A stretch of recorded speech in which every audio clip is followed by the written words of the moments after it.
Hey friends, it's Susan from legslikemind.com. I am all about having the Saturday vibes today, and I am going to clean out my office today. And what you can't see underneath this desk down here is a mess. I've been making shoe stuff and testing out all kinds of different things for adornments for shoes, and it's just gotten out of control. So that's what I'm doing today. But today I wanted to talk with you a little bit about what is going on in my own journey with lipedema. So, you see me writing books and doing exercises and, starting the American Lipedema Association, which has been fantastic.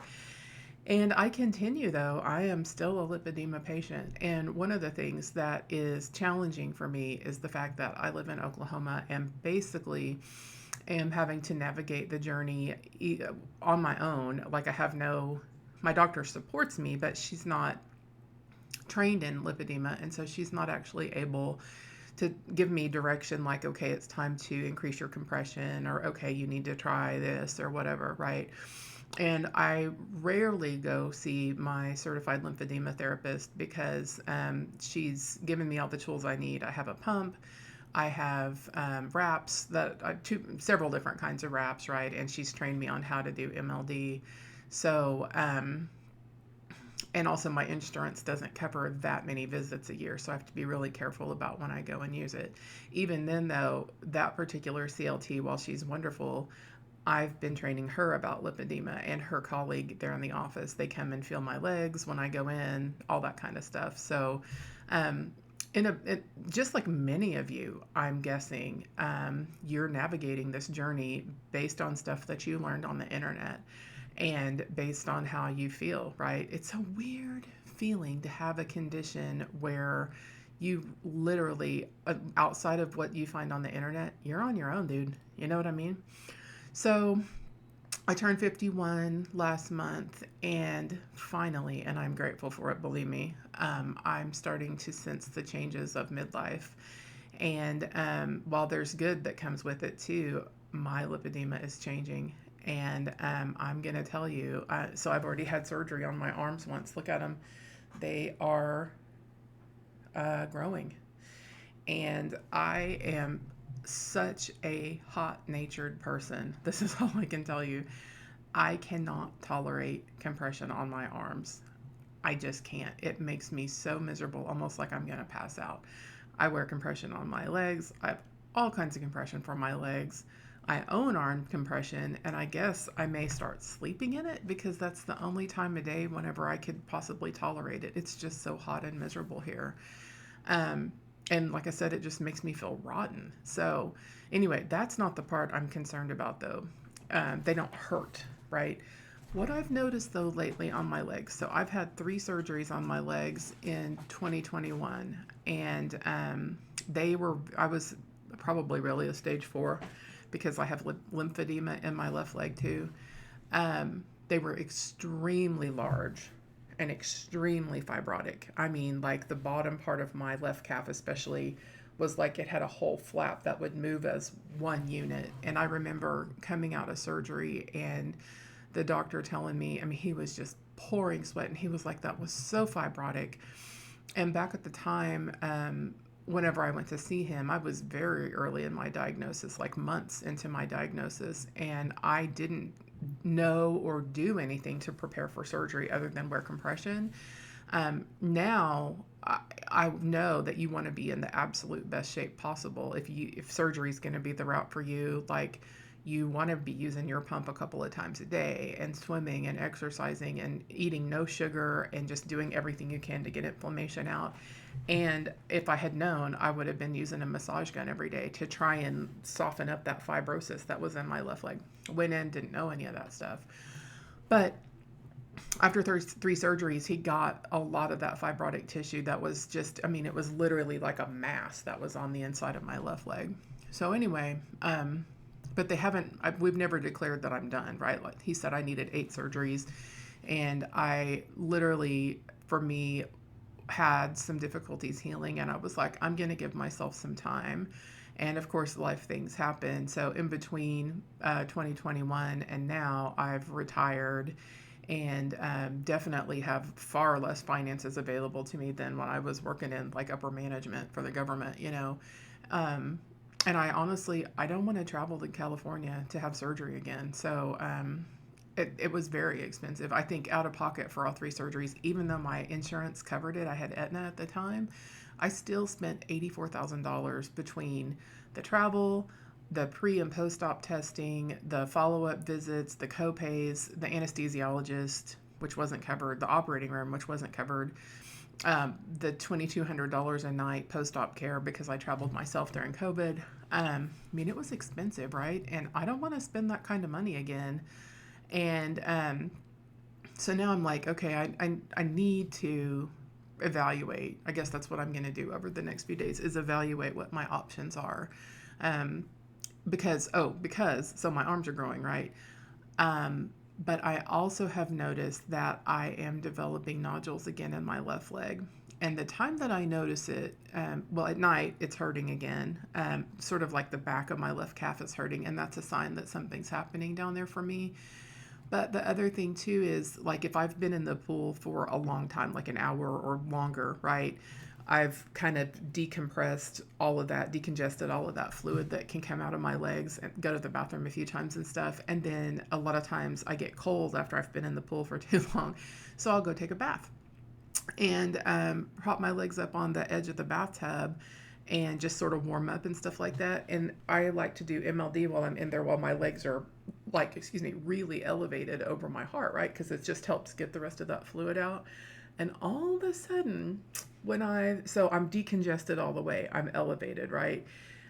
When I am doing MLD on my legs, I am feeling the nodules coming back and with a vengeance.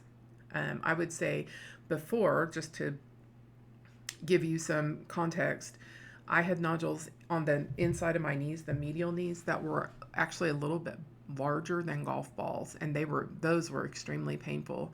And now what I'm seeing is and feeling is nodules all up and down the inside of the leg where that fibrotic tissue had been and was removed.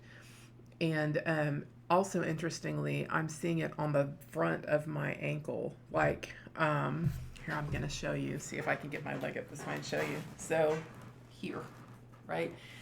And so one of the changes I know I'm making, and you can tell right now, is I like to wear the capri length, which comes down to the top of my ankle compression. And now I'm like, okay, you need to be wearing over the heel compression all the time because I don't think I was compressing in that area. It was like right where the seam of my compression was coming to. So that's a no. Learn from my lessons. You know what I'm saying? Like prep for surgery, do the things you're supposed to do before surgery. And anyway, I think that this is just part of that hormonal change that happens when you hit midlife, though, too, is like, okay, we knew it was going to come back with a vengeance. The other thing that's happening is my knees, which are already bone on bone, they're jacked. They are extremely hypermobile. I for years have said that my legs flipped inside out because I didn't know how to explain it. But it is time for me to move from injections to talking to my orthopedic surgeon about, I think it's time to replace one of my knees, one of my legs. Yeah, put on a pair of Barbie ones if you want. Anyway, so I am making that appointment today. But the thing that I'm missing out on, because I don't have a doctor that's actually leading me in my comprehensive care of lipedema, I don't have the advisement of a doctor to tell me, hey, it's time to move to a higher compression. And I think I do, based on what I'm seeing here. Like, I think it's time for me to, I hate it, to stop wearing Bioflex and go to one of those custom fit type deals and see how that works for me. So I am going to make an appointment with my primary care doctor and have her actually prescribe compression for me now. And I am going to document this for you because I think it's really helpful. Obviously, I mean, with legs like mine, I get questions about compression all the time. And I always tell people, Bioflex, Bioflex, Bioflex, because they are easy to get on and you'll comply, right? But I want to document the process that I had to go through to get the custom fit compressions and what insurance reimbursement looked like and like how much of a challenge that was or how easy it was, right? And then I'll do some blog posts for you as well because I think that will help some other people. And I really thought about this morning, like, should I even tell you guys this? What's going on with me? But then I was like, yeah, I mean, that's the reason why I'm sharing my story is because a lot of times you see the stuff where I'm like, oh, wearing these pretty dresses or blah, blah, blah. But I'm not, I want to be sure that I'm sharing with you, like, hey, my disease is progressing and I'm doing a lot of the stuff. I always will need to have improvements in my diet. I will be the first to admit. Um, we my husband and I both struggle with sugar addiction, and it's one of the things like we intentionally have to focus on, like, okay, today we're not going to have sugar, today we're going to have fruit, or we're going to just not have sweets, right? So that's like an ongoing thing. um, but I'm not going to beat myself up about it either too, because I swim, I lift weights, you know I, I work compression, do it all, right? um, so I think it's good to hear, like, hey, I mean, this is stuff that's going to happen. And like, my husband was like, well, maybe you should start going on walks with me. And I said to him yesterday, I don't want to go on walks because my knees are so bad right now that I don't think that that would be a good experience for me. I'm going to keep hitting that pool every day, and hitting it with intention too, not just floating around. Um, but that's all of a sudden where it's like, for me to say I don't want to go for a walk, that's not good. It's time to take the next step. So anyway, I hope that this helps somebody to realize if you're going through something similar, you're not alone. This is happening to everybody, including the people who share their stories online.